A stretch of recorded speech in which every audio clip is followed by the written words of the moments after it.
1929年，美國經濟一夜爆煲，銀行執笠，股市暴跌，工廠停晒工，街頭逼到行都行唔到，好似世界末日咁樣。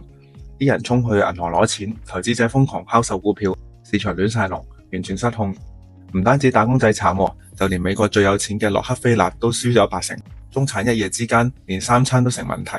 大家以為買股票穩賺，借錢炒股好正常，結果泡沫就終於爆咗。銀行借出嘅錢太多收唔返，企業產能爆晒，農產品跌到飛起，汽車雪櫃都冇人買，消費跌落谷底，工人裁員，失業率飆升，經濟陷入寒冬。人哋辛苦賺返嚟嘅錢，一夜之間就冇晒，好似 delete 晒咁樣。歷史唔會再重演，但係 pattern 咧就 similar 嘅。貪婪同埋恐懼一直都存在。今時今日，守住啲錢，保住份工，唔好炒底，唔必要嘅嘢忍住唔買，積少成多先有機會翻身。